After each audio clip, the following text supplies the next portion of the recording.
is. Tell me if that does anything Yeah, different. yeah, it looks like it's being live streamed. So, sorry everyone that's just coming in now. We just figured out the live stream. This is our first time, but I think that we're ready to go. So I'll let you go get back to what you're doing. Thanks, Tom. Okay, cool. So I'm gonna go through. Let me get back to what I was talking about now. So in this case, in what we're looking at here is now I can go and get two properties, right? And maybe I'm into each of those. Even if I said I was into each of these for 40, maybe I bought them for 15, 20, and I'm putting that much into them. And so maybe I bought for 15 and I'm putting 20 into this one. Bought this one for 20 and put 20 into it, whatever that might be, right? Those numbers. Now I got two rental properties. And if they're each worth about 120, I'm just going to stick with that number. On average, I'm getting an average of $1,200 a month. I realize some I might be getting 900, some I might be getting 1,600, 1,700, but we'll just say an average of 1,200 bucks a month. Well, now I've got two rentals that I used the equity from the property and I got my original money back plus the equity from the property. And now I can go get at least two more, and if maybe I'll even potentially, if I got good enough deals, I could get three more. Let's just say in this case, you got two more. Well, now, once I've got 3 months of rent rolls, what can I do it again? I can rinse and repeat the same process again. Pull out 80,000 here, 80,000 here, and now I've got 160K.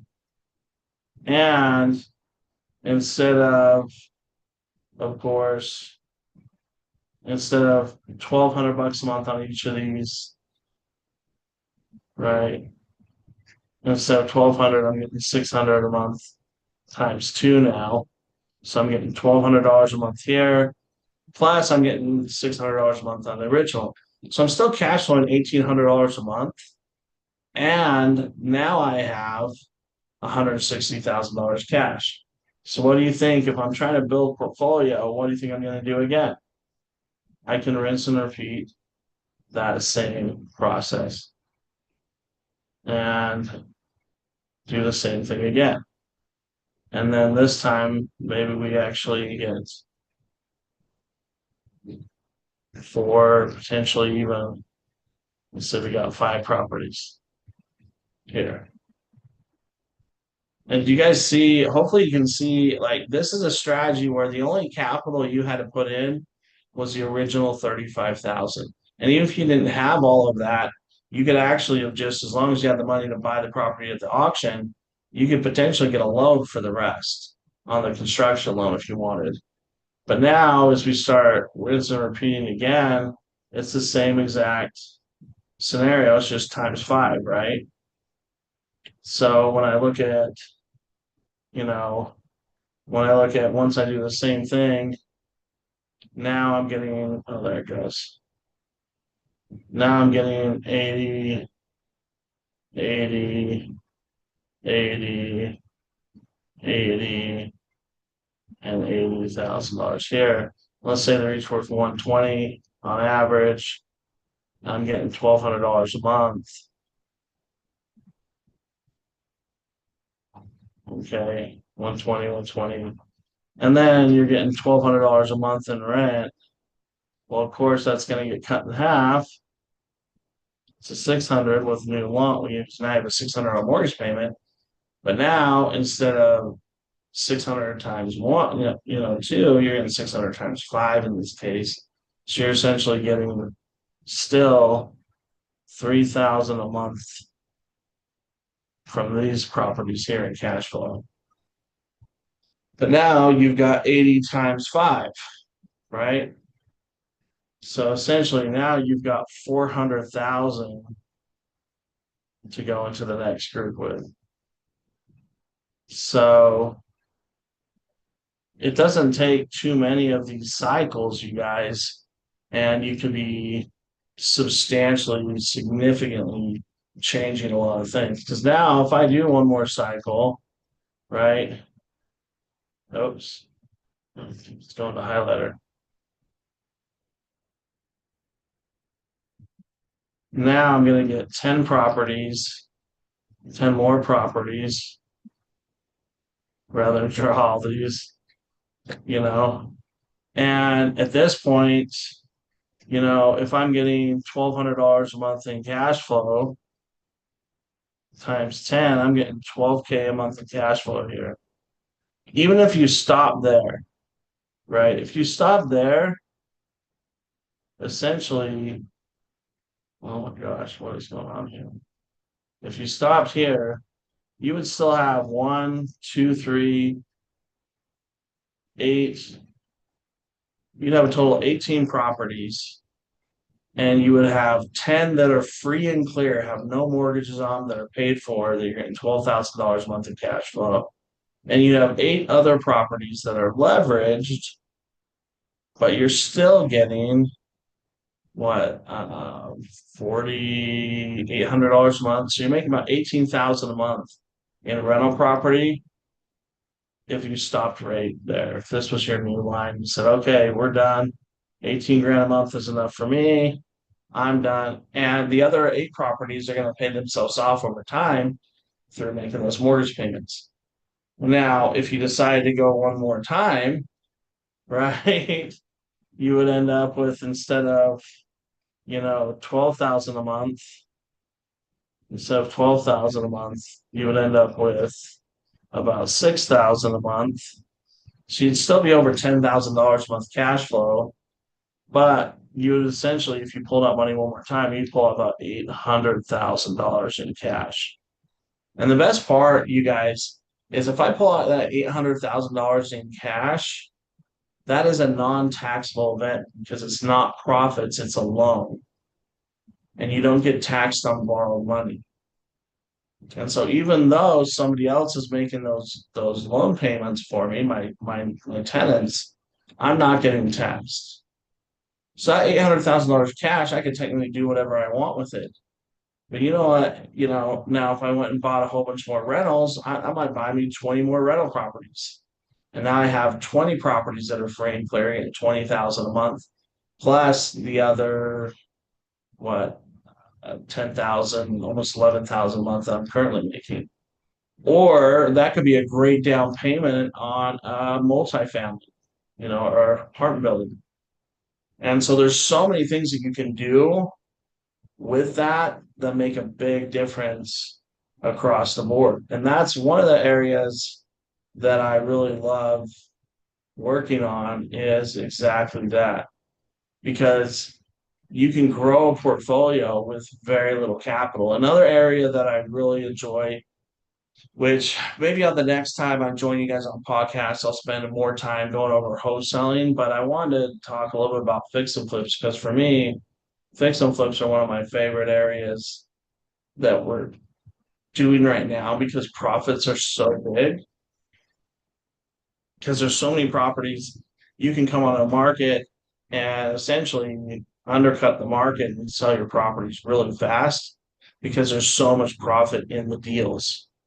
So, I'm going to show you some tax properties, some on market properties here, of things that you can do that we're currently doing. I'm going to even show you a couple properties that we have currently in rehab, but it can make such a big impact on not only what's possible, but what we're currently doing. So let me see here. Oh no. Hold on a second. Let me get this out of the way. This. Yeah, I'm gonna move over to this slide here. So here's one of the properties that the renovation is almost done. It's a property in Arkansas.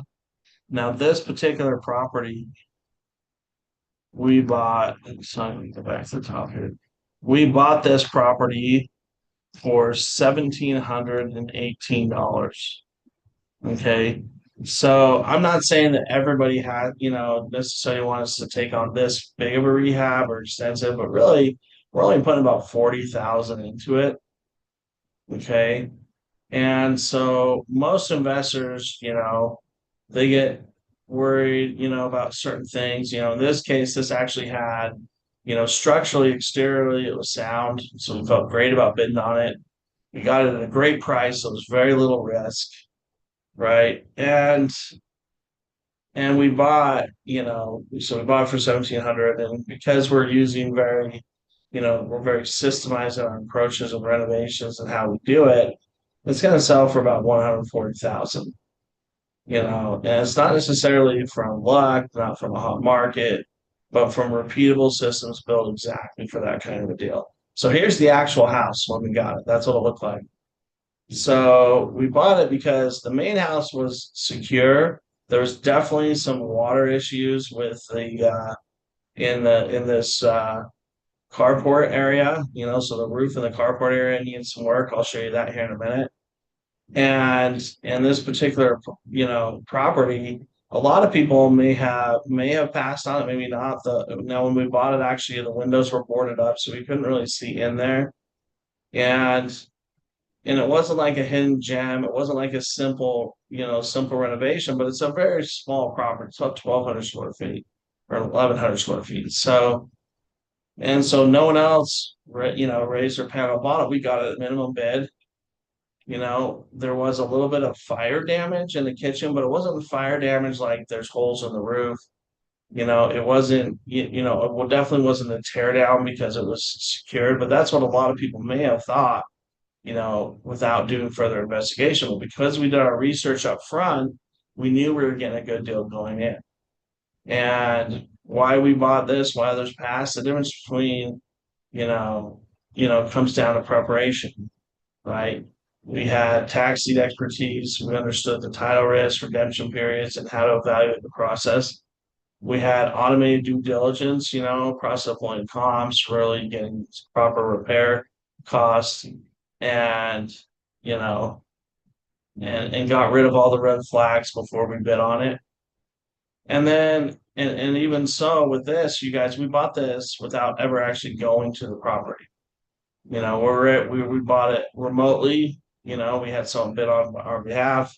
We bought this property remotely.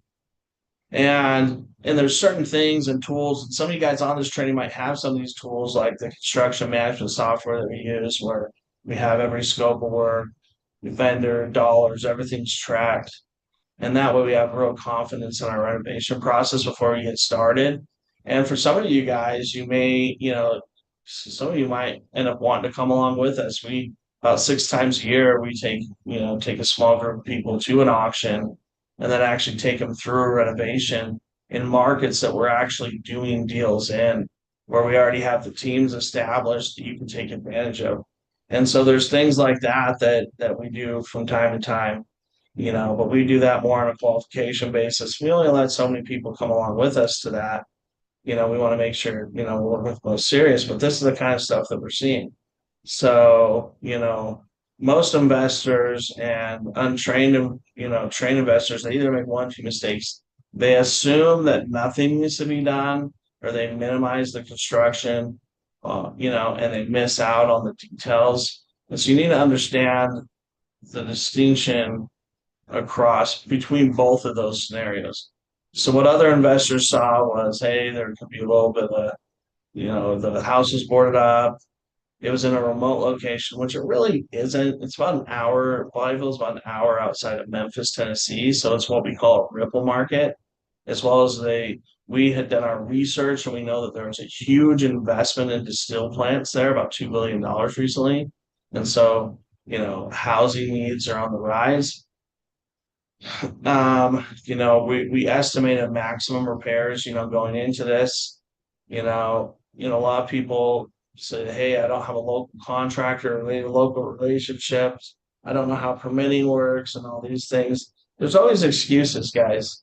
There's always excuses not to do things. But we knew the structure was strong, the exterior structure was sound, just based on the photos and the on-site inspection we had done beforehand.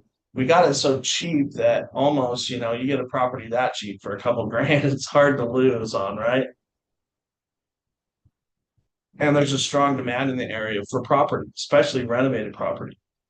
And so most of that was surface damage and other things. We did have to, change out some things, and I'll show you what happened.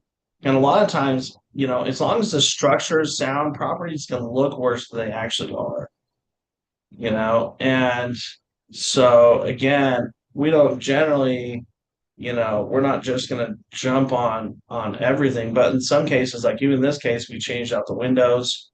We had to take out the sheetrock and do new sheetrock and do a bunch of things, fix the roof repairs, but we were able to repair the roof, so change the whole roof, trim things back, everything else that way.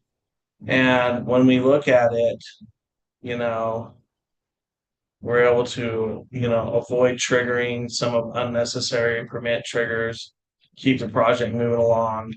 Fortunately, this isn't a market that has really, fairly low, you know, fairly easy to get permits done as well.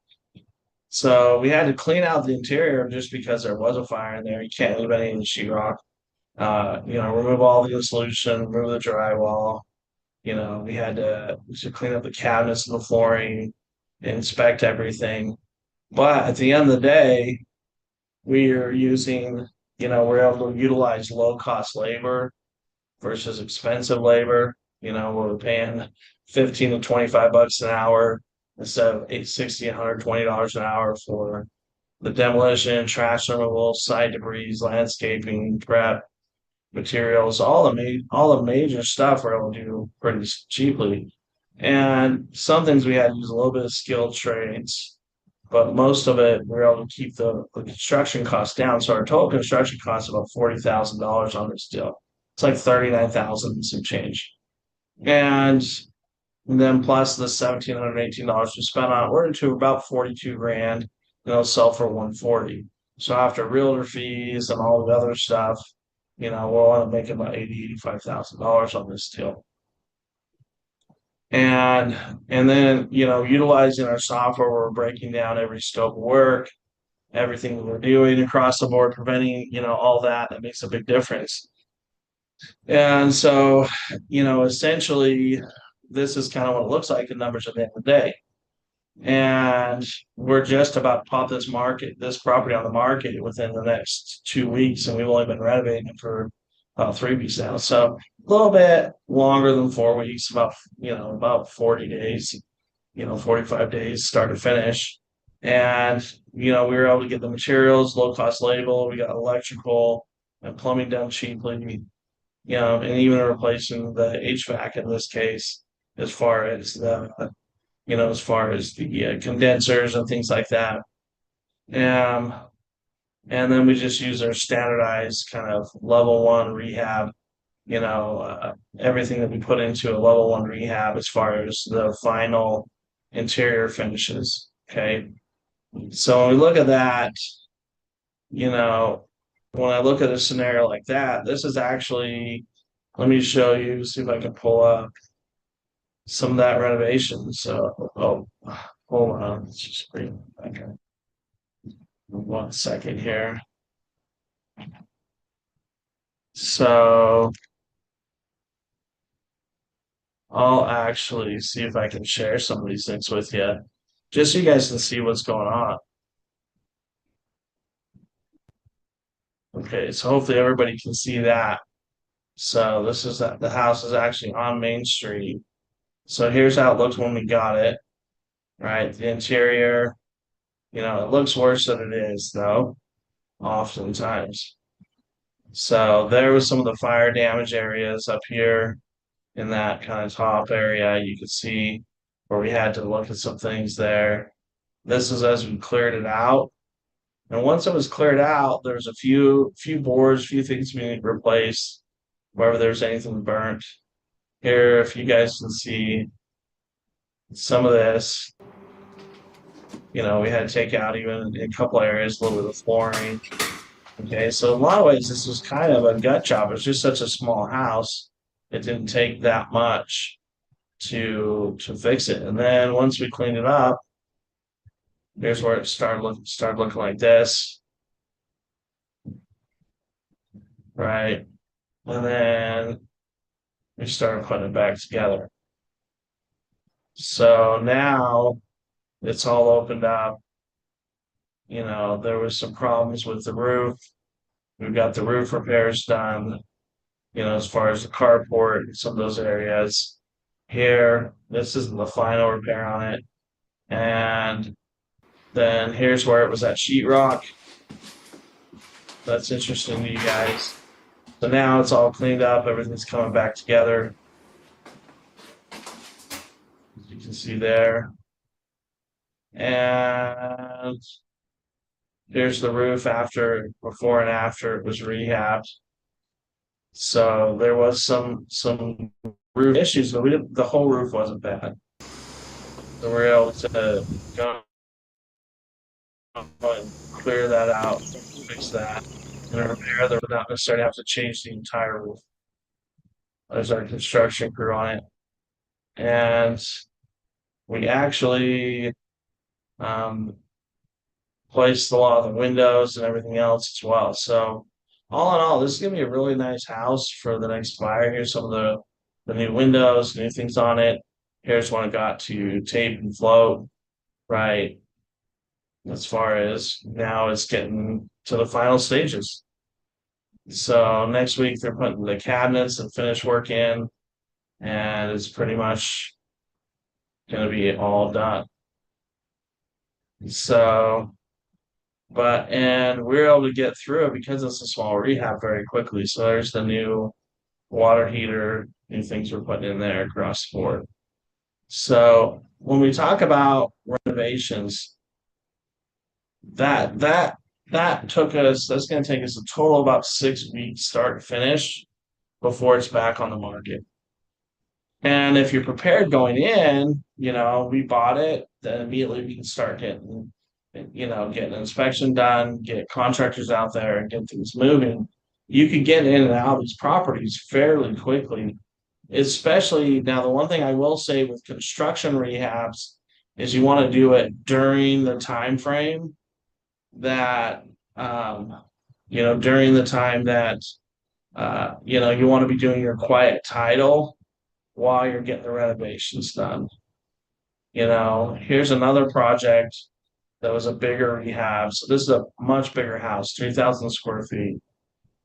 And here's what we're doing on that one right now. So this one, actually we had to get licensed, brand new electrical throughout the whole house. We had to clean out one of the back rooms. There's actually the main structure of the house, but someone had done an addition where the roof was coming in a little bit and there's a hole in the roof. But overall, the main structure was very sound. Now it looked terrible. Like I actually, this is one of the rare cases where I actually went out to check on it. So total about 13 rehabs that were going on out there. Plus we're prepping for the upcoming Arkansas auctions. So I actually went out there to this property, and it had like a dead possum in it and all kinds of fun stuff. And it looked terrible when you look at it. I mean, when you look at it initially, this was the area where there was a water damage in the back corner, and that looks terrible, but it's not necessarily always as costly as you think it is. Here's after we came in and started, fixing that, right? Where there's one room, there was only one room in the whole house that had any issues. The whole rest of the house was completely sound as far as water issues, anything else. So it definitely needs still renovation. But you see this back corner of this addition here. That's the area that needed a full, some full fixing. But this house we got for $20,000, and you can see for too long. Look at it; it just looks like brand new, right? Back to how it should have been. As they're changing the roof out on it, fixing everything up on it. Okay, now once it's done, obviously it looks a lot better than it did, and matches the current roof, new electrical through the whole house all the way out, everything else. So Right now, they just finished up the inspections on the electrical, because it did need brand new electrical in the house, was required by the city on this one. And that's ran across the board. So, but the rest of the house is in really good shape. And now you can see they've already started replacing some of the windows, sheetrock, everything else, is getting cleaned up. I don't know why that picture looked weird. But this one's moving right along. This is another one that'll be on the market probably 1st of September. And we bought it for 20,000, putting about 80,000 in renovation into it, and it'll sell on the market for about $350,000. So my question to you guys is, how many of those do you need to do a year to really be doing a little bit better, right? And if you're doing, a couple of those deals a year, you're making an extra two, three, 400, $500,000 a year. If you took those funds and put it into rental properties, like some of the things I was just showing you with the rentals, could some of these properties have been rental properties? Sure. In this case, we're mostly flipping the properties because the market has such a demand for renovated properties right now that they're moving so fast. But could I have turned them into rentals? Sure. The numbers would have worked really well, especially on some of the smaller properties for rentals. Some of the properties we're only into for 5, 6 grand, put 15 into it, even for 20 grand, even if you're getting $1,000 a month, that's 12,000 a year on a $20,000 investment.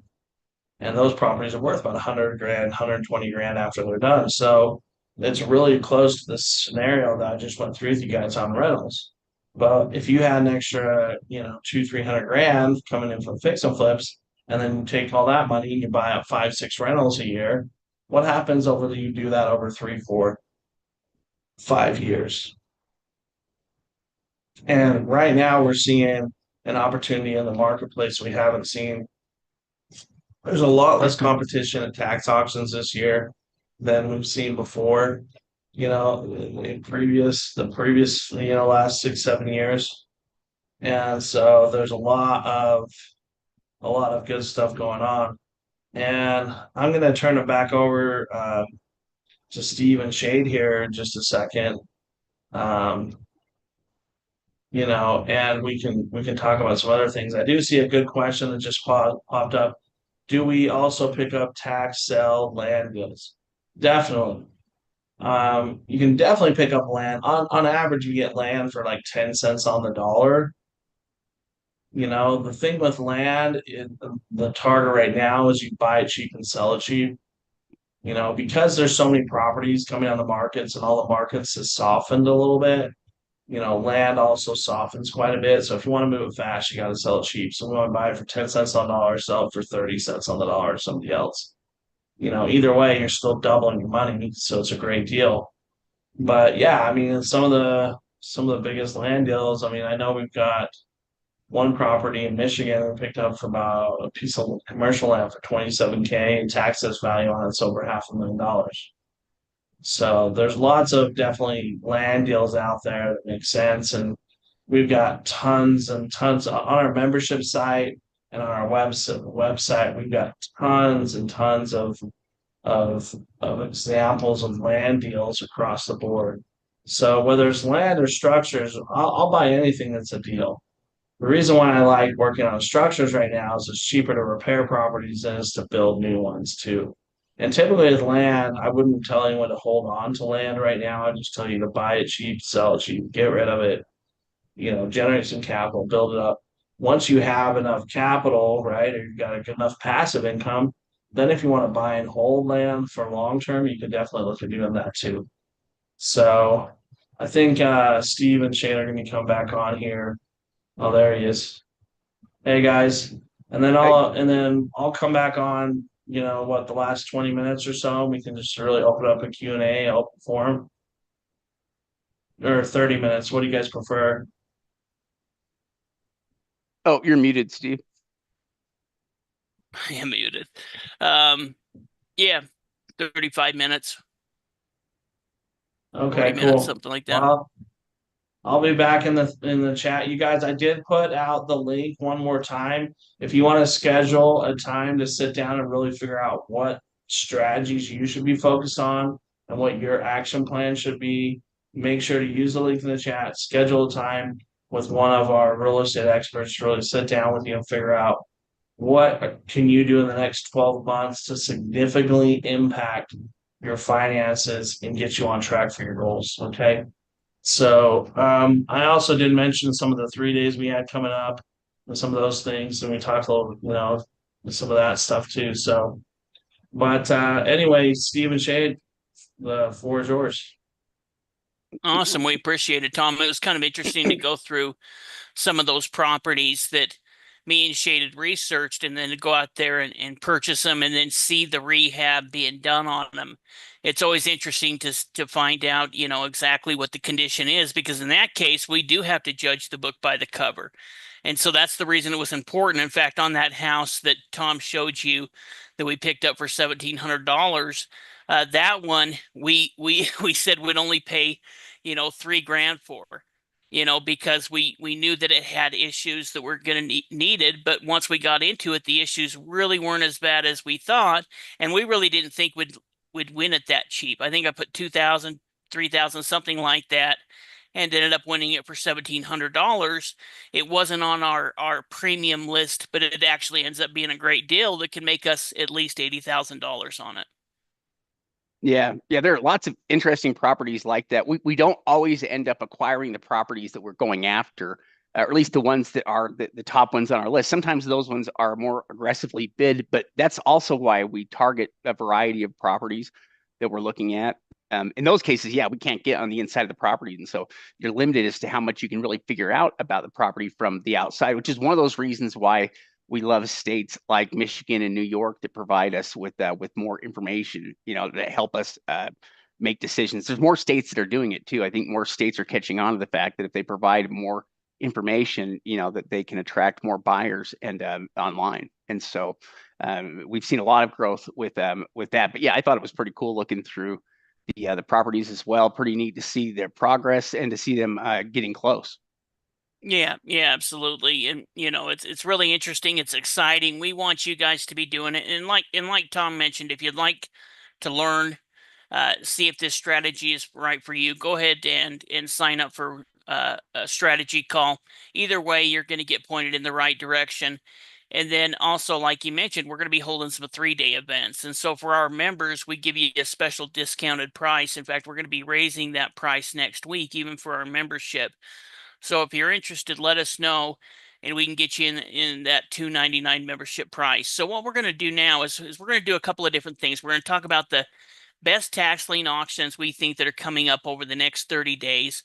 We're going to talk about the best tax deed auctions over the next 30 days. And then we're going to go look at Michigan. We talked about Michigan in a pre-auction, a pre-sale review a couple of weeks ago. And now we're going to go back and look at some of the properties that sold in Michigan and kind of get an idea of where the market's at.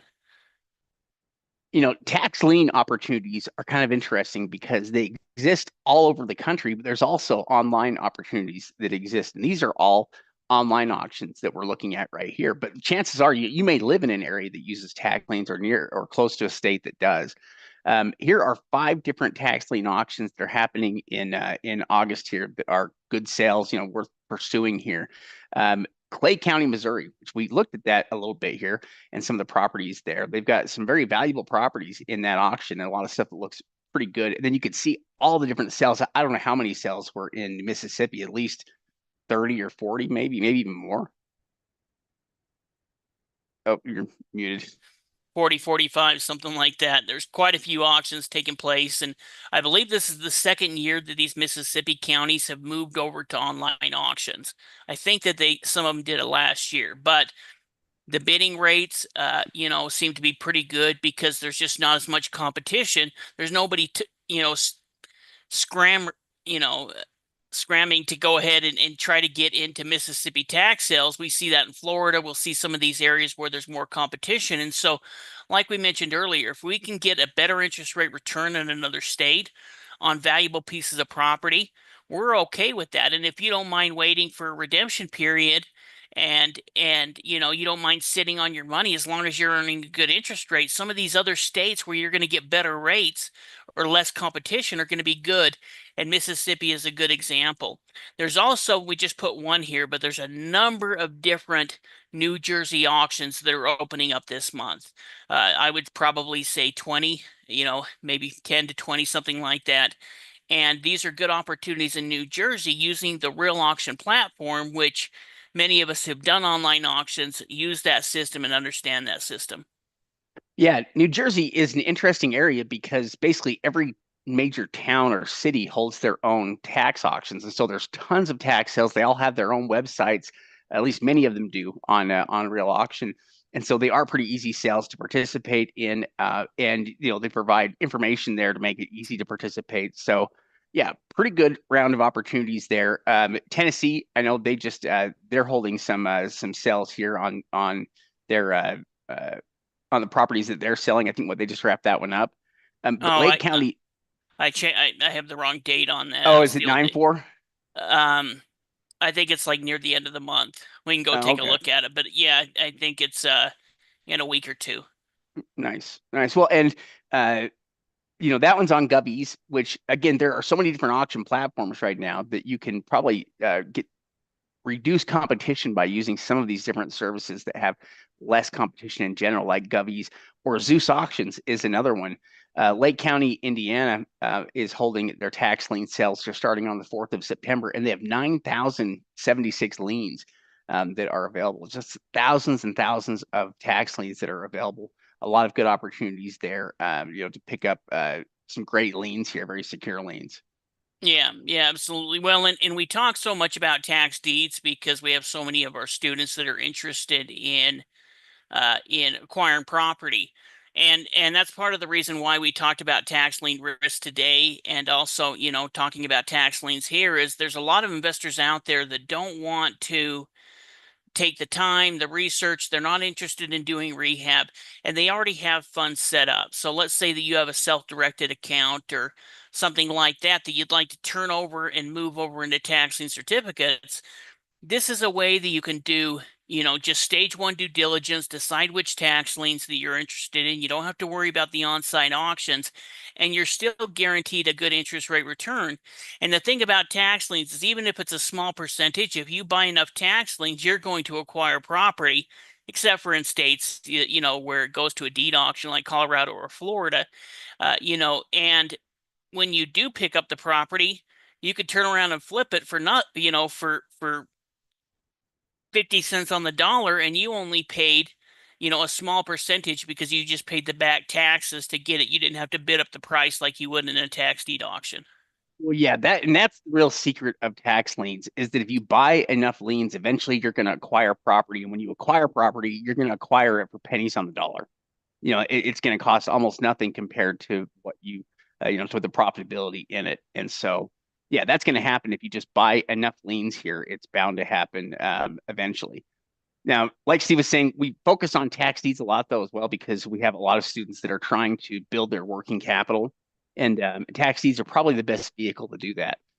There are a lot of great sales. So the first one being Ulster County, which we covered in the pre-sale list. You can see there were 160 or more, 180 properties total that are being offered, and there's probably at least 30 nice homes, in that auction. There's also many pieces of land there. We saw pieces of land there that didn't make any sense, and there's also pretty good opportunities there on some bigger pieces of land that do look pretty good and that have substantial value. So again, not all the properties in any of the auctions are going to be attractive. It's always going to be a matter of trying to weed out the good from the bad in every tax sale auction. I think, and that brings us to number 2, Philadelphia, Pennsylvania, which they started holding sales on Bid for Assets a little. I don't know if it was maybe last year or the year before that they started doing it, but they've got a number of recurring sales now, so that it's not even just an annual sale, but they've got regular sales happening for Pennsylvania on Bid for Assets with properties starting as little as $1,600. It's essentially like an over-the-counter sale with these properties that they're offering up at that low of a price. Yeah, absolutely. I mean, Philadelphia is kind of unique, versus any other county within that state. And like Shade said, they actually hold these $1,600 auctions every single month. Really, they actually hold three different type of tax sales. They hold a tax lien foreclosure sales where essentially the law firm is foreclosing on the property and offering it up for the first time.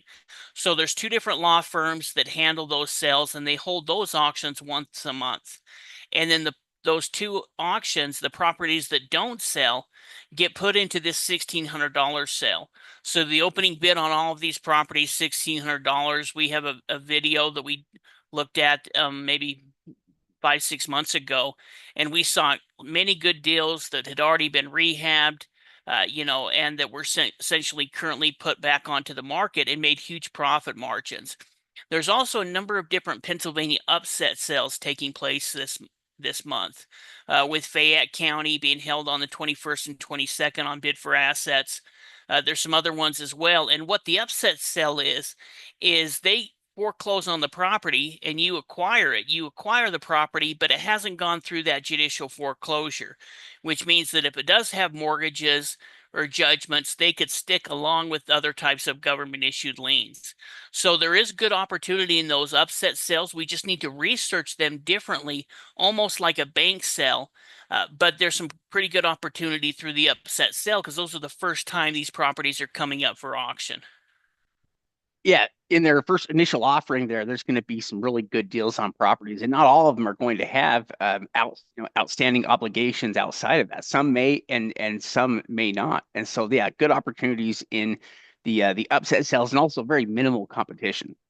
I would say there's probably less competition in some of the upset sales than almost any other auctions that we've watched. Polk County, Florida, also has a sale happening here on the 20th. They've got regular, consistent tax deed auctions happening every single month through Real Auction, and those are pretty simple sales to track and to conduct research on. Everything about the way that the Florida conducts their tax deed auctions is an example to the rest of the states, on how to do it well and how to make it easy. But there's also Michigan tax sales that are happening.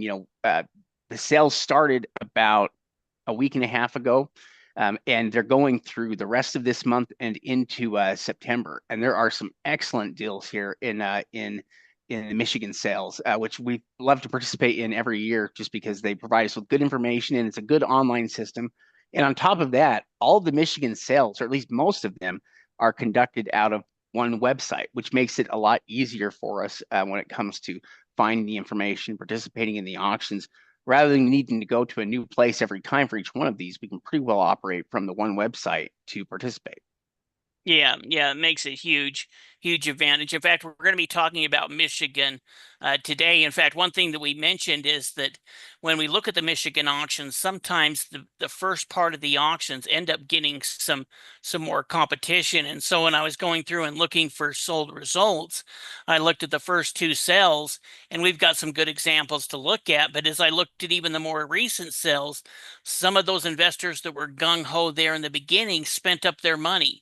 And so as the auction keep going on throughout the month, that's usually when we actually see some of the very best deals come up and that are purchased. In fact, that's the same thing that we do at the auction. If there's a property that we can pick up for a good price in the beginning of the auction, we're going to go ahead and do that. But I would say that probably 70-80% of our deals end up in the last half of the auction, where people have already kind of got out of the high bidding there in the beginning. People have already spent some of their money. And so we'll always wait. We'll never leave the end of the auction, because those are usually when the best deals are going to be taking place. And that doesn't matter if it's an on-site auction or an online auction. If somebody only has so much money and they spend it in the early part of the auction, that means there's going to be less competition later on. Yeah, which it is true that with every sale, even sales that are just going to last for a day, the sales in the second half of the day are always going to be more profitable than the ones in the first half of the day. Competition does end up kind of using up their money and spending it up and leaving more opportunities here as the day progresses. Michigan tax deeds, though, what we're going to be looking at are some of their the sales here in August that just occurred. Michigan is a tax deed state, So what that really means is that state law sets a redemption period for property owners. And at the end of that redemption period, counties have the power to foreclose on those properties and offer them up for auction. So that's essentially what's happening in Michigan is the counties are waiting out the redemption period there to foreclose on these properties so that they can offer them up at auction to the highest bidder, using a premium bidding system. But part of state law also requires them to have signs in front of the property with a picture as well. And that has kind of evolved into them also providing us with descriptions of the property and even interior images of a lot of the properties as well. And so, again, probably some of the best information we get out of any of the states, from any of the states here in the country. And as I was saying, the majority of these are on one website, which is tax-sale.info. Now, I guess I don't think this is actually a state-owned website, but they do happen to conduct the auctions for most of the counties in Michigan. There's only a couple of counties that aren't using this website, which it's handy for us. It makes it easier for us because it means we can go to that site, to tax-sale.info, for all the sales almost across the state. Yeah, in fact, it was kind of interesting. There was one auction that wasn't held. There was 3 auctions, I think, total that don't use tax-sale.info. And one of them was holding an online auction, and the other 2 were holding on-site auctions. And last week during our coaching call, where we meet with our coaching students, we were looking at some of the results of that sale and saw some great properties. I can't remember if it sold for like 30,000, was worth 180, something like that.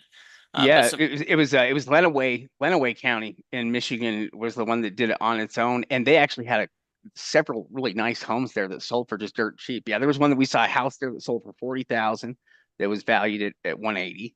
And there's another deal right after that one that I have to pull up here. Several really good deals though. And what we noticed about those properties is they didn't bid up very high. They sold for a little over the opening bid amounts, but it was obviously there was a limited amount of competition there. Yeah. So can you see my screen okay, Shane? I can't see for some reason. Yeah, yep. Okay, perfect. So what we're going to do is we're going to look at some Michigan auctions, and kind of like I talked about before, I kind of wish I would have looked at some of these later sales, because there was even some better deals within there. But we'll go ahead and look at what some of the ones that we pulled up. As we get into some of these that took place, you can even see better deals. And one thing that's kind of interesting is if we go ahead and look at the upcoming auctions, we can see that, there's a number of different sales taking place. And then what they have is they have a couple of sales here at the very end called the reoffer auction, where they go ahead and drop the opening bid amount and offer them again. So any of these properties that don't sell, and we'll see a number that didn't sell, will go ahead and be put in this reoffer sale. And then the properties that don't sell in there, they have this no reserve auction where it goes ahead and starts at $100. So there's going to be some pretty good opportunities. In fact, the property that Tom talked about that we picked up, that commercial piece of land, was last year in this no reserve sale. Yeah, in fact, what's nice about this is Michigan, the Michigan counties are smart, and what they do is they're able to kind of weed through their properties and change up pricing on them to make sure that they get sold. Because realistically, when we look at, there was a goat there. They took a picture of the goat. Yeah, the goat. They have a pet goat. Yeah, that is kind of funny here. Yeah, we can see all the information that we've got here with the Michigan properties here. They provide us with great information on the sales. We can also see exactly what property sold for. Yeah, we brought the property last year that was from this auction. But one thing that's nice though is that if a property has too high of an opening bid, or let's say there's just way too much owed in taxes on it, which we always saw that with a bunch of sales just earlier in New York. We saw a bunch of properties there that had opening bids that were way too high for the property. Well, in Michigan, they end up fixing that themselves by holding their reoffer, trying to sell those properties again, which again, if they didn't get sold here in the first time, they get offered up again. But then if they don't get sold again, it's a sure sign that their minimum bid is too high. And so they lower that minimum bid down to just basically $100 to ensure that the property gets sold. And so if you don't get one of these properties in the first pass, or if you see a property that's pretty nice, but the opening bid is too high, if everybody else feels the same way, there's a good chance it'll end up in the reoffer auction or potentially in the no reserve. Yeah, yeah, exactly. So this property here ended up, it's on 10 acres. It ended up selling for 50 grand. It's valued about 180 to 200,000. I think Redfin had it at two. And these photos are a little bit older. I think they're about 10 years old. But we can get kind of an idea of it. So I mean, in this scenario, let's say they picked it up for 50 and they put an additional 50 into it. Now, based on the condition, based on the fact that somebody was still living in it at the time, I don't think it would need that. You can see it had a new roof at the time, new siding, new windows. But even in that scenario, you're still making 80 to 100 grand off of this property, even picking it up for 50 grand. Well, and it looks like all the big stuff has already been done. And what that means is that you could do like a lipstick rehab on it and it would look amazing because it already has new siding, new windows, new roof. And so you could basically take the money you are investing in, just put it on the inside to make the inside look beautiful. And the end of that, it would be a really nice property. Yeah. Hope I don't have to log into each one of these. Uh,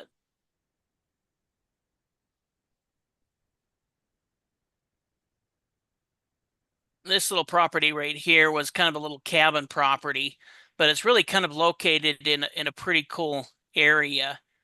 You can see it's right here on, this bay within the Great Lakes there. So you're talking about, less than a block from essentially the waterway and White Beach, all of those kind of things. So it's in a pretty cool little location. It ended up selling for You can just go back. You don't have to log in again. Once you've logged in, it'll save it for a certain amount of time. for some reason it's taken to me to another property though. Let me go back here real quick. It's over 13,000. Yeah, for 13,000. And it does need some work. When I looked up the ones that had been cleaned up, they were selling for more than that. But It essentially has an assessed value of 80,000, and is valued closer to about 100,000, especially if you were to fix it up there. So for what they paid for it there, they paid very little for it. yeah, and it's pretty tiny. Here's one that's even smaller than it. That's kind of similar. They're currently selling it for 160. So again, if we're looking at this property, let's say that we put in, you know, $40,000 into rehabbing it. Again, that's kind of like the deal that we showed you there with Tom, where yeah, it's going to take a little bit of work. This one will probably take less work, a lot less work than the one that we did there. But if you're into it to 30 grand, probably will sell between 140 to 160. It also has a garage there as well, which gives it additional benefit. Not a bad little property. Yeah, well, and for 13,000, I mean, again, you're paying 13,000 for $100,000 property. You're paying about 13% of value. Tremendous deal. Oh, that's irritating. For some reason, it's not letting me log in each time. Oh, you know what? I'll bet if you go and reload them after they come up, if you reload them, Yeah, maybe. that's what I tried. That's what I thought too. Oh, that's silly. I might have to click on the links instead.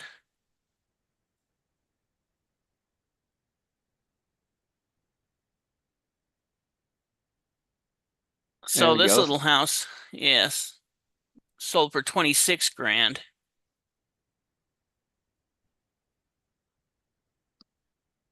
Kind of talk a little bit about it here. Let's see, Yeah, the located. notes are always really good too on all these purchases. We can see it's valued at about 112,000 here. Yeah, and kind of looking at the estimated between 107 to 130. They're missing a lot of information here. And sometimes when they do that, that actually docks the price down on Redfin. So of course, we're always going to check the current comps within the area before determining exactly what our high bid would be. But there's a lot of homes in here that sold between 10 to 30 grand that have the ability to make 50 to $100,000 profit on them. Does this one have interior images too? It has a lot of photos. Maybe they're all exterior. I think it might.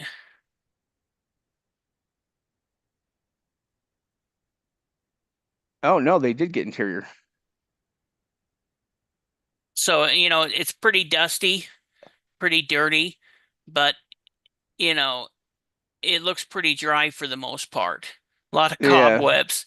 I mean, in this kind of scenario, we're going to probably be getting a dumpster or two and taking out all the trash. But other Oh, than it's that, perfect for a rehab though. For a yeah. cheap rehab, it's perfect. Yeah, it's perfect for what we would call lipstick rehab. These aren't the kind of properties we're going to be putting in expensive type furnishings. We're going to be repainting it, putting in new carpet and, maybe adding some appliances and things like that. But otherwise, it's structurally sound, and that's kind of what we're looking for. In fact, willing to pay a little bit more for something that's structurally sound because we know we don't see, big, huge water spots or the roof, the ceiling falling down because of water damage or anything like that. Yeah, I mean, from what we can see on the inside, minus taking out this stuff that's there, that I'm doing basically like a dump run, you could clear the entire house out, and it's all dry. It's you could use it as is, but what it means is that if we just replace the flooring, did some repainting on it, that the rest of the house is pretty much good. We maybe replace a few of the few things, maybe sinks and or possibly toilets, a few things like that. But it's not going to be a major rehab with this property because it's pretty much all there and it's all dry. And this would be a you could turn around and flip this property because of how cheap they picked it up, but this would also be a good long-term rental. One thing I just noticed, this is a joke, but this property comes with a ghost. See that orb? I Yeah, don't know if that's an orb or not. I'll bet a lot of these properties probably come with ghosts. So you've got a ghost to accompany the property as well. But you can see that it's been vacant. There's plenty of cobwebs and stuff like that. But overall, it's a sound little property that they were able to pick up for a good deal. Yeah. Well, and it's a simple property, and what we're looking for more than anything with properties is a sign that the owner that lived in them, cared for the properties. The property was loved at some point, and that somebody was willing to invest time or effort into keeping the property up.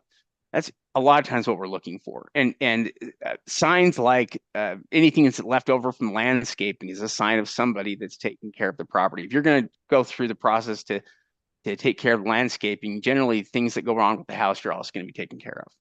Yeah, well, and some of these properties, maybe something like this, we're going to have a more difficult time, and I don't know, but let's just say we're having a more difficult time selling it or finding a rehab person within that area. I mean, it's right there on the water. You've got some beautiful parks within the area, and this is just this little trailer right here. But when we get into the condition is still in great shape, and the value of it, is about 100 grand or so. And so in this scenario, maybe we don't even rehab it at all. We just clean it up, we put a lock on it, and we go through quiet title and we sell it for 70 or 80 grand. We might not even worry about going through the rehab of it. But when you look at you can see the water right there, right behind, right across the street. Kind of cool. Mm-hmm. Yeah, well, and yeah, this would be a great one just to basically rent out as it is. And with properties like this too, it's not hard to find long-term buyers. If, in other words, I wouldn't be surprised if the first tenants that come in to rent it want to buy the property, if they can long term. And that's something that you can work out with them. In fact, you could probably have the property collecting income or rent while you're taking it through a quiet title action and while they're getting set up to be able to pay for the property, whatever the market pricing is that you're looking to sell it for. If you're going to sell it for 100,000, you could get all of that stuff in place while you're renting it out to them. Yeah, in fact, they had so many pictures, it took forever to get through them. It's got a nice little one-car garage there as well. But as you look at the interior of it, it's really in pretty good shape. In fact, I think we looked at this property before the auction. We saw that telescope and everything within there. Oh yeah, I do recognize that telescope. Oh, and for 28,000, they've just paid very little for it. I mean, this is a property that's probably going to rent out for close to $1,000 a month. And again, you're just paying very little. It could be have itself paid off here in probably less than 3 years. Yeah, Um, about 1,240. So oh between yeah, about $1,200 a month. But everything on it is really pretty clean and ready to go. I mean, even if you just put in, let's say $5,000, you could probably sell it even just doing a quick, easy lipstick rehab on it because the paint's still good. I mean, look at the paint. The paint's still good, everything's still good. Just cleaning it out, fixing a few things on it, and getting it ready to sell, and really, and kind of improving it may be worth it in this particular location. yeah. So they picked it up for about you know less than 30% of value. Is what they paid on it. A great deal. I mean, both in what they paid if they want to rent it out, if they want to turn around and flip it. The price point that they're at is awesome because it allows them to do either. Yeah, this one here, they ended up paying a little bit more. It's got some pretty good benefits with it, 66,000. And, it's valued about 195,000, built in 1972. So it's not incredibly old. I mean, it's old, but it's not really, really old. And, nice 3 bedroom, 1 bath. And again, if we were to go through all these photos, which would take some time, overall in pretty good shape, needs some things done to it, but cleaning it up, and you can see it's got, it's a pretty good size home with a basement there as well, and then a nice big garage. Yeah, walkout basement. In fact, it looks like. Um, Yeah, so picked it up again for what, 27 cents on the dollar, under 30 cents on the dollar. Yeah, which is another great deal, and this is probably one that wouldn't take a whole lot of money invested into it, to get it resold. But yeah, they picked it up for a third of value, which is tremendous. Another one here, this one sold for 92,000, Yeah, they valued ended at up, 232. yeah, they ended up paying more than we would pay, and part of that has to do again with the condition of it. Somebody's looking at it thinking, well, it's not going to take a whole lot for us to rehab this property, and also looking there within the market value. So they paid, we would probably have probably topped out about 70,000 on it.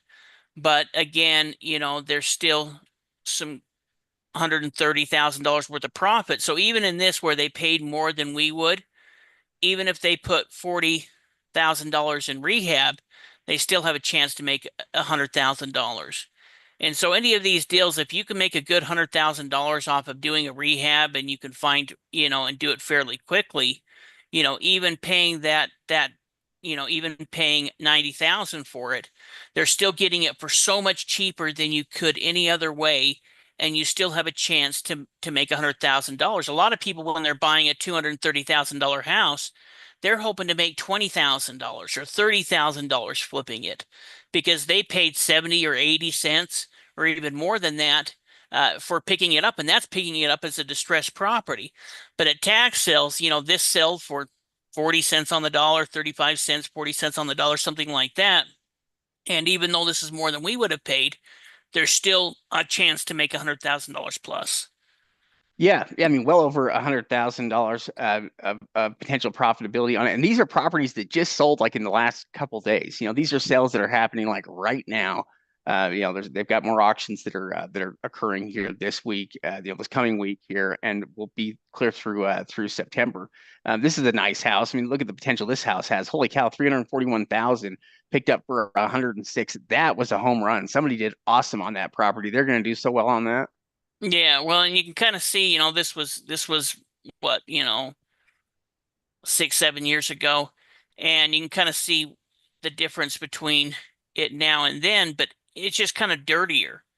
Everything else is the same, and as you're looking through, we can see where it was as of, you know, 6, 7 years ago, and still in good shape. People are still living within the property, and at least when the photos were taken, they may have moved out since that time.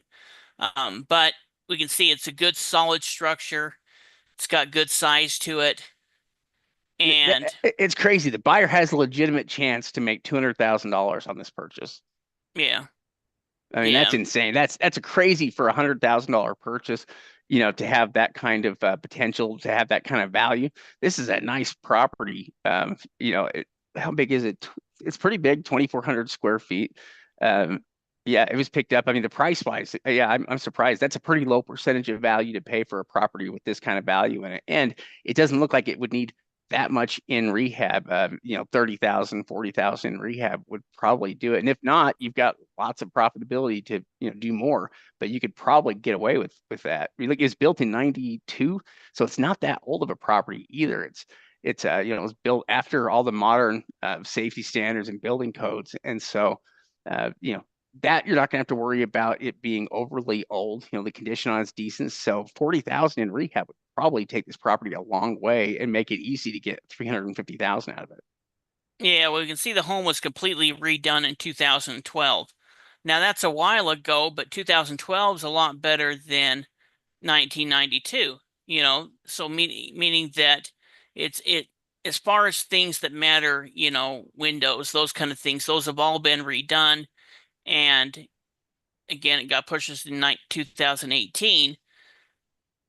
So like Shade said, I mean, there is $250,000 worth of potential profit in it. And if they go ahead and spend 50 or 60 grand on rehabbing it, they're still making nearly 200,000. And overall, if you were to look through the photos, yeah, there's some stuff in the yard. There's an old Corvette. But either way, it's still completely a solid. Everything looks like, I mean, really a clean pressure washer and doing a few things to it could really make the whole outside look a lot better. Oh yeah, I mean, just getting the outside of it cleaned up would fix the curb appeal and increase its value there. At least we know what somebody would be willing to pay. But if you put a little bit of money on the inside of the property as well, yeah, that property would be a rock star. It would do awesome, I'll bet. Yeah, here's an example of just a lot that sold, and I mean, we could go through, hundreds of these between the auctions done, but sold for 3,200. It's got an SEV of 16,000. So what that means is we're going to double it as far as what they think the market value would be. So, 32,000 looks like there is some improvement on there. You've got power and water, utilities right there. So picking it up for 3,200, let's say it's worth, and Tom was talking about buying land for 10 cents on the dollar. This would be a good example. Picked it up for 3,200, maybe would go ahead and sell it as is for 15 or 16 grand, make 10 grand on it and sell it quickly. It kind of looks like the place where they find a body.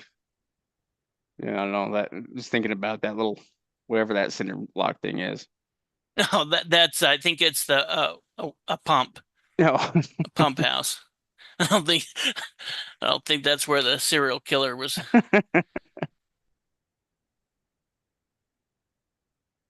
that's a clean house. Yeah. Picked up for 180. Yeah, And SEV of 119. So that means that the assessed value on the property is basically 240,000.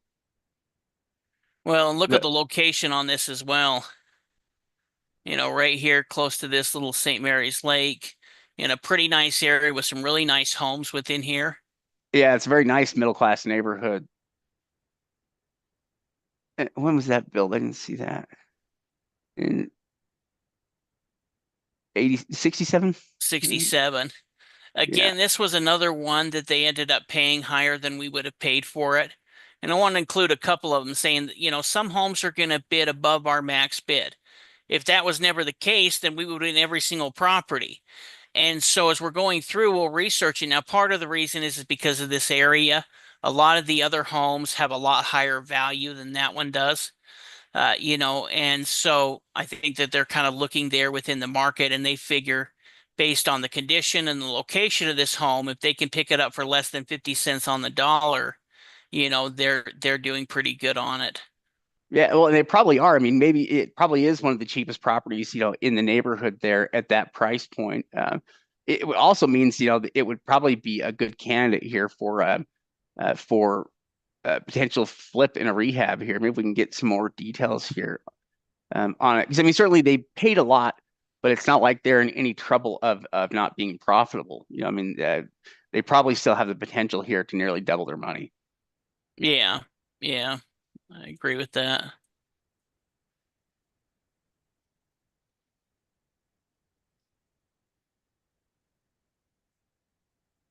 For Little 33 homes. thousand. Yeah, that's a Yeah. pretty clean one.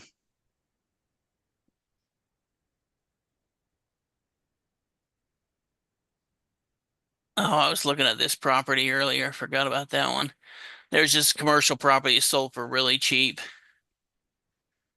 2,200. Oh But yeah.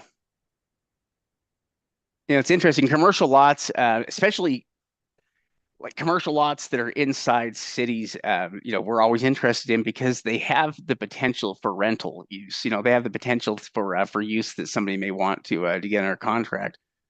So we're always interested in those. This house looks like a pretty good deal at 33,000.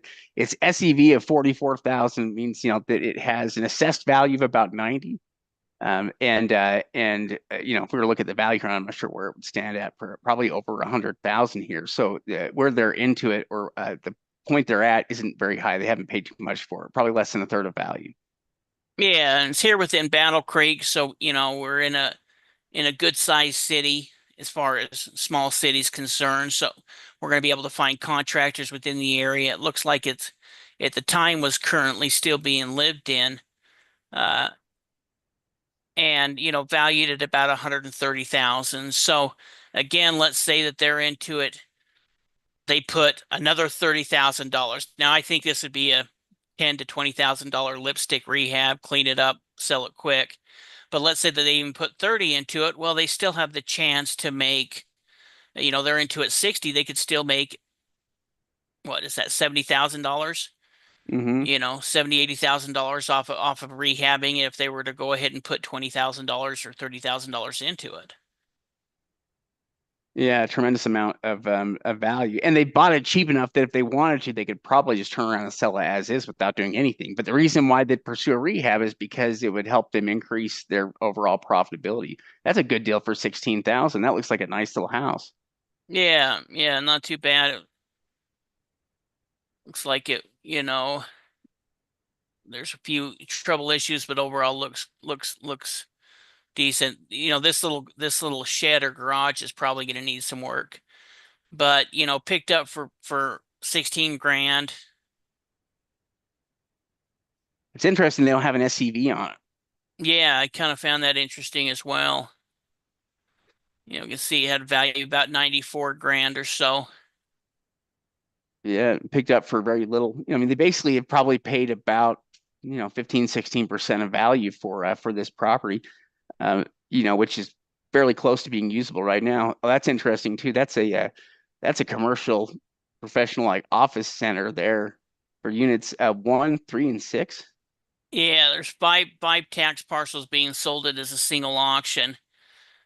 Commercial land column. This is for 5 out of 6 condominium office located in a large commercial building. Oh yeah, it's everything except for unit 2. So it's units 1, 3, 4, 5, and 6. Yeah, yeah. So I mean, essentially, you're purchasing all now. It's been boarded up. That was probably to, help protect the property, and you definitely need to look into this. But with something like this is where we can get so much information from the the city about what's going on, what's been done.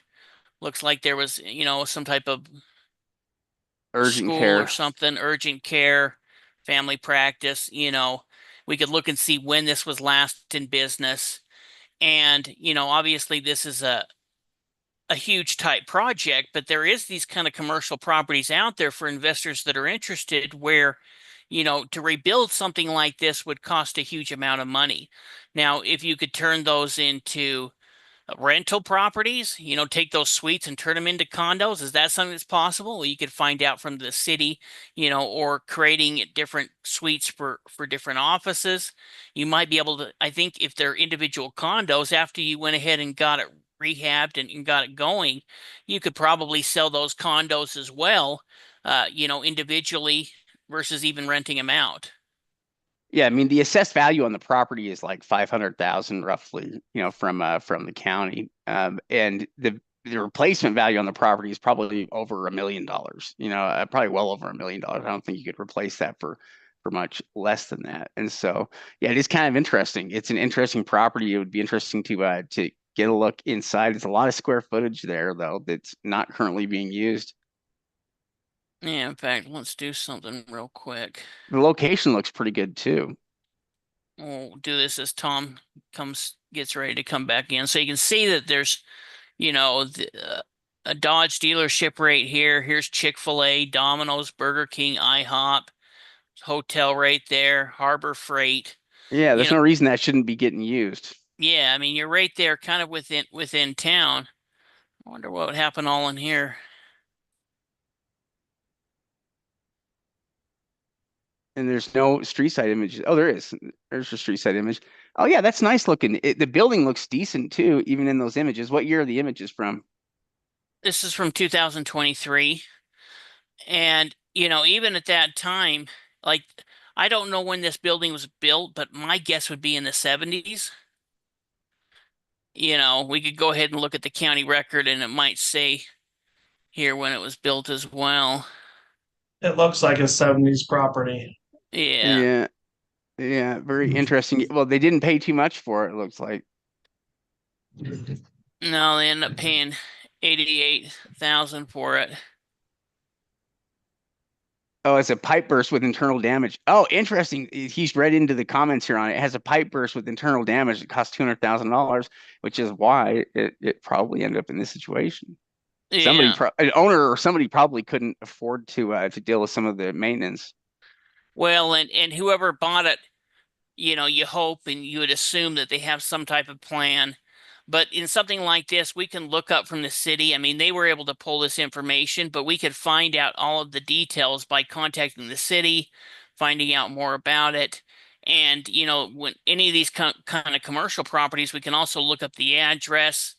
And usually with businesses, there's going to be a lot more information available than just a single family home on when that commercial property was last occupied, who rented it, who was using it. And so that helps us do more due diligence on these commercial properties to make sure that we're making a good investment. Yeah, nice. Nice. Well, cool. We'll turn it over to you for a bit here, Tom, to wrap things up.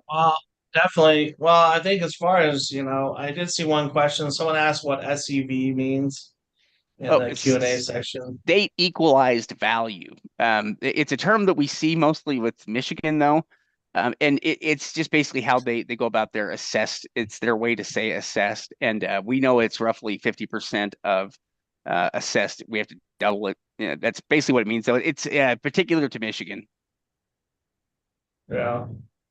Well, Yeah, and I did put the link one more time in the chat for those of you guys that want to sit down and have a one-on-one meeting and really figure out what your individual plan of action should be and what you guys should be doing this next, this next 12 months. Because even though there's only a quarter left on the year, there's a whole nother, you got to start planning and taking action because all of this information, Steve and Shay just went over some amazing stuff, showed you all kinds of opportunities that are out there. But if you don't ever take action on it, it's just a nice thought, right? It's just watching other people do things without us doing it. So I definitely hope everybody on here is out there doing, not just learning, and really getting out there, making some things happen. I did see a question. What was the county you guys were looking at again in Michigan? Oh, it was Lenawee. Lenawee was the county that didn't do their sale on tax-sale.info. They did it on I think it was maybe an on-site auction, or I don't know if it was online. I would have to look here again, but it was Lenawee County though. It's it always was on funny to me Zeus. how each Right. county wants it. Each county, like different counties, they all try to like act like they're individuals. You know what I mean? Rather than Mhm. just go with the flow on stuff. Like in Florida, I feel like every other county, it's a different auction site. Yeah, very interesting. But good question. You guys have had awesome questions here. We've appreciated those, and feel free to ask any more if you want. We'll be sure to answer them here before the end. Yeah, I mean this last few minutes, you guys, that's really what this is for, is to to give you the opportunity to really ask the questions that you guys want to ask, anything and everything. What your exit strategies for should be. Maybe next time I come on one of these, I'll spend more time just focused on wholesaling, and the different attributes and aspects of that, and well, I see a question. How do you find a heat map on a property? You have to create heat maps. You can't really find them, and that's a whole different conversation. We're talking about, you know, how we create heat maps and determine the right areas of the cities to dump into. But that's a big, we actually create our heat maps. So it's not like you're just going to be able to search out how do I find a heat map on Google. You actually, it's a process of taking the sold comps along with the tax auction properties, uploading them into, software use that sits on top of Google Maps and really gives us a good idea of what's going on in that market. Yeah, in fact, Um, it's something that we teach within the membership as we have a whole training. In fact, I think we did it for the members maybe a month or so ago, where we essentially like Tom talked about, we download that information and we're able to upload information like Redfin data where we can really hone in on those particular markets. And so if we're just researching a couple of homes within a certain city or area, we may not create a heat map for that particular, property if we're only looking at one or two. But if we have multiple properties, for example, when we were bidding there in Arkansas, where we have many properties that we picked up, we created heat maps within those areas because we were going to bid on multiple properties to see which are going to be the hottest areas. Which ones are we going to go after? In fact, there's a question here that's coming in through some of our social media about how do we set our max bids. And that's something that we really talk about in the 3 stages of due diligence, but they're within that 3rd stage. Yeah. Yeah. In fact, and setting max bids is actually an area where people make a lot of mistakes with tax sales specifically because they're paying more than they should. We tend to set our bid to value ratios here as a percentage of value. And we generally don't pay much more than 30% on most tax sale properties. If something's real special, maybe we'd pay a little bit more than that. But we usually try to keep those percentages, way down because again, we're coming in as kind of a wholesaler in most of these cases, and so we're trying to buy in that position. So the lower we pay, the easier it is for us to sell the property, even if we're going to sell it at a discount. We also had Dan mentioned something really helpful. He said Perplexity and Claude are a big help with this, and I think he's onto a really good point here. We've been talking about AI a little bit and some of the ways that it can help us. But there are so many tools that are out there, and I think that there are more ways that can help us than we even realize. Just because you have to explore it more and figure out ways, to utilize it. But once you utilize some of these systems, it's amazing what AI can do. Yeah, in yeah, fact, my concern with just kind of throwing AI out there though is that you have to be really good at asking the right questions. Because one thing I do notice, like I've been doing some things, I found it wrong in a lot of the cases, even doing research, unless you're asking, narrowing down the questions. There's a ton of, there's a ton of, I mean, you can get an idea of like a city data if you want a quick overview by going to like bestplaces.net. It researched about any city in the county, get an idea of incomes, populations, the real estate market. But I would just say that's the one thing I would caution is that I found, and something Jerome and I have been hacking on the AI side is that you got to be careful that it can be because sometimes it's only pulling sources. I kind of hoped AI was going to pull from like the whole internet, you know what I mean? But it'll Yeah, be like yeah. citing like 3 sources or 4 sources. I'm like, what are you doing? uh, You know what I mean? you know, That's a Google search. what's kind of interesting for us is that we've been using AI lately for help with things like letters or listings. Of creating our listing itself and for creating neighbor letters and other things like that. And yeah, we found it can't access certain information. Like for instance, the AI isn't allowed to access the county records. But it could read images that we show. So if we took screenshots of the county records, though, it could read that information, to verify things for us. But yeah, I mean, not everything is exact there with it because it does have, it can't access certain things here. But yeah, we found it really very helpful for writing things like letters and stuff. But I don't know if I would trust it on numbers.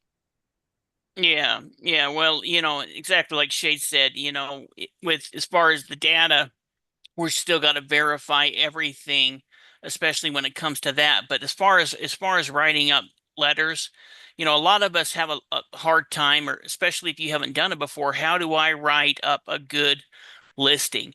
And that's really where it can benefit. In fact, that's kind of something we were going through and doing with our students is we were just putting down certain details. We created some different prompts that are available within the form section of the website, but where you can put in those details. So here's one that we wrote up for a neighbor letter. So we took the script that we had and we included that information, and it did it in a nice, good format that we can use to go ahead and post or to send pre-foreclosure letters or to put up listings. And so that's where it can really be beneficial is helping you draft those letters and draft those advertisements so that you can turn around and sell and market your property. Yeah, Definitely. absolutely. And do you guys see this other question up in the Q&A section? It says, how difficult is it, Jessica asks, how difficult is it to find deals through land bank sites? She's noticed with some, the application requires proposals for how you plan to improve the property. So you can't just simply buy, a lot of those things though, Jessica, it really just comes down to what systems. I can do an application with what we plan to improve a property in about 5 minutes because we use with our fix and flip software, we can plug a few things in and it'll already spit out a total rehab budget for us. And so some of that stuff doesn't take as much time. Um, what else? Well, What one what thing do to you guys mention think is about buying through land banks? one thing to mention is as well is that all land banks are different. So we were, I think on the podcast last week we actually did a live land bank review, and we found land banks, that you could acquire land for 10 cents on the dollar. There's other land banks that they're going to have you fill out and do an application like that.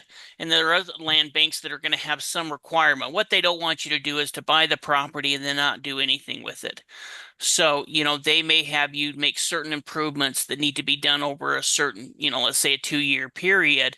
And some are going to require, a full plan and rehab within that time frame.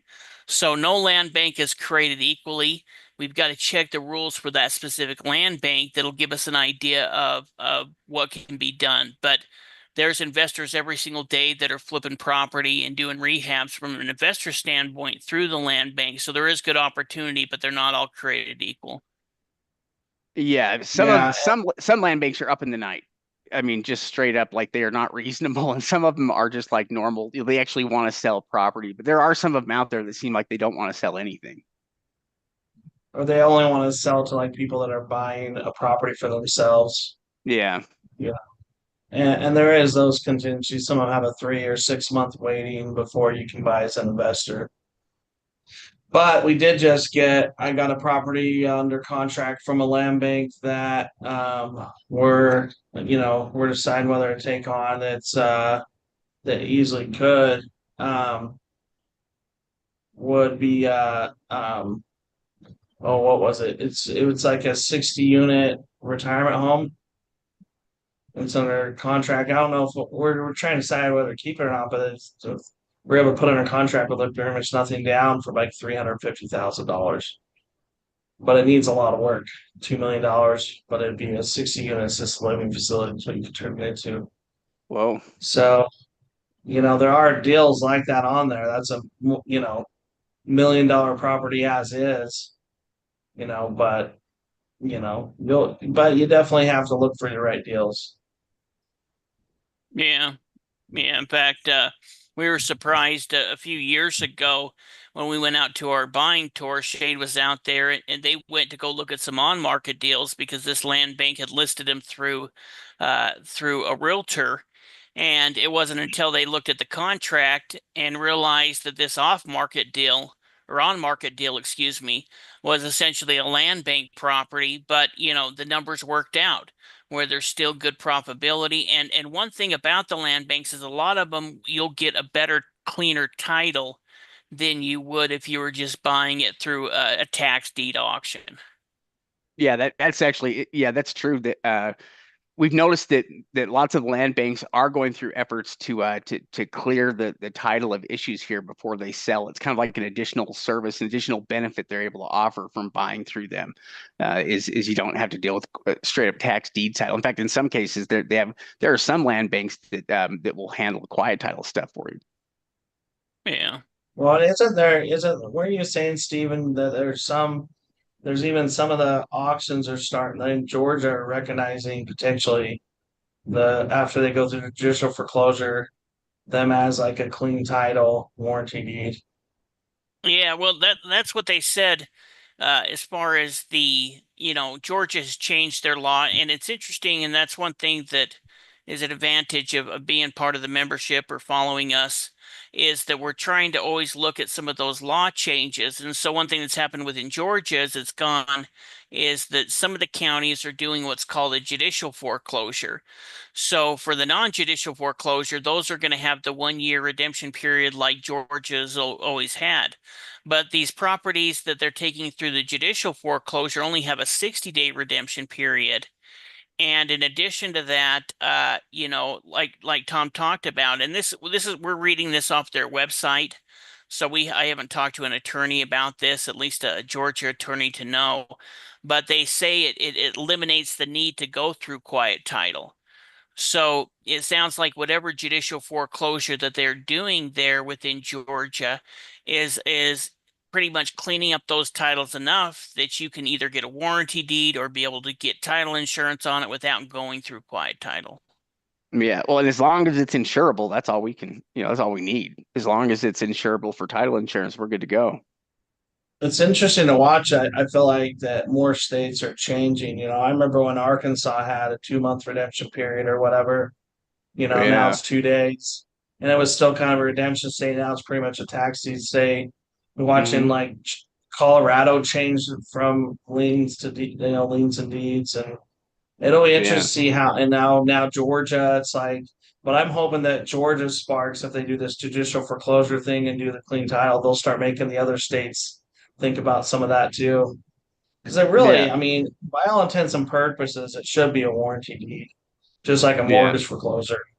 Yeah, yeah, it really should. It shouldn't be such a clouded title after the foreclosure like that. But there are actually, what is nice though is that it does seem like counties are recognizing that and kind of working in that direction. Certainly much more so than they were 5 years ago. Yeah. Well, and you can always work out deals. Like I know the Arkansas properties, they're doing cleaning the title on all of them, and we were able to get it done for quite a bit cheaper per per one because we're doing several at a time. But still, that'll be interesting to see. It's just interesting to see what's going to keep changing, because I Yeah. see more and more states. It seems like more states are going to deeds slowly than just liens. Yeah, well, a lot of them are seeing the need for deeds at some point in their process, even if they have liens. There's a need to have, a deed process where a foreclosure can take place, where properties can be issued to new owners, where they can kind of, they can get the process completed. Because liens themselves work to a degree, but ultimately, if you don't pay the taxes, eventually they're going to turn into deed everywhere. Yeah. Well, and I know we're getting kind of down. We're already past the hour. Is there any final questions out there, you guys, that you want to ask before we start wrapping things up? I'm glad we were able to get, I guess we are live streaming, so that's kind of fun. Yeah, first time, But nice. Yeah, we yeah, apologize about the beginning, but I think we figured it out now. So, yeah, the podcast and maybe some of these other trainings here in the future, but definitely the podcast each week we're going to be live streaming. So you can go ahead and join us here live on Zoom, but you can also catch us on our Facebook and YouTube channels. Yeah, you bet. We're looking forward to doing this in the future. Awesome. Well, guys, let's give it up to Stephen, Shane, and everything on here today. And really appreciate you guys all coming out and being a part of this. And definitely, book some time if you need it. Get those things done, and we'll see y'all again here soon. I'm Yeah, gonna you do bet. some of my trainings or Steve and Shane on their trainings. It's fun when we kind of get to do some of them together like today. Yeah. Yeah. You Yeah. guys have been an awesome group today. We really appreciate all the great questions and participation. It's been a lot of fun. All right. Well, I think we'll wrap it up unless there's anything else you guys want to cover. No, I think we're good. We appreciate it. Yeah. Thank you so much, everybody. All We right. will see Thanks, you later. guys.